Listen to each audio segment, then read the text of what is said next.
Who's number one now?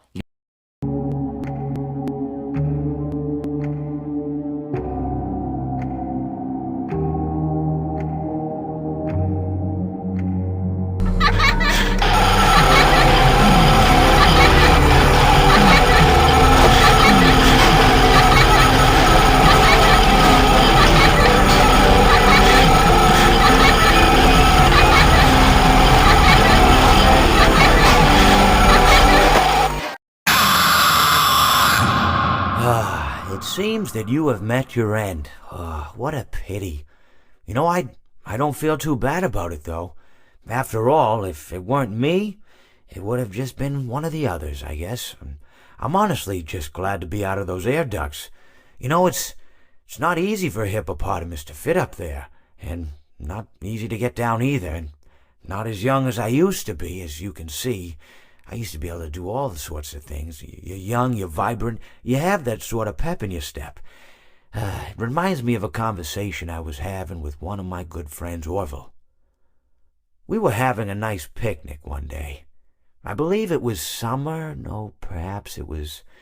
Was it the fall? Yes. It was the fall because the leaves had turned already. But I said to Orville, I says, Orville, I have a story to tell you. And Orville looked at me, kind of odd and said, what's it about? I said to him, not every story has to be about something, Orville. Sometimes a person just wants to talk. Why does everything have to be a story? I said to him.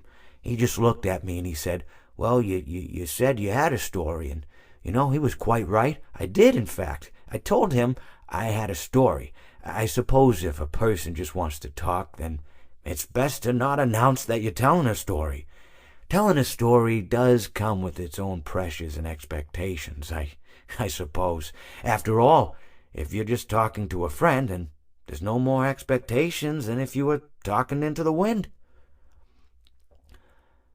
Words by themselves aren't expected to carry, aren't expected to stick. But if you announce you're telling a story, well then, there'd better be a point to it all, No one wants to sit and listen to someone ramble on and on and on with absolutely no end in sight.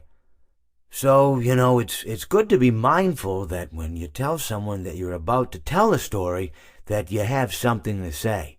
Telling someone that you're going to tell them a story is tantamount to asking them to stop what they're doing and pay attention. You're basically saying, hey, buddy, stop everything. Stop what you're thinking. I have a solution to everything. And, well, I didn't really have any story to tell. In hindsight, I probably just misspoke when I said that I had a story. I think it would have just been better to tell Orville that I wanted to tell him something rather than tell him that I had a story. But, even then, it might have put too much importance on the whole thing. Either way, it was quite a nice day.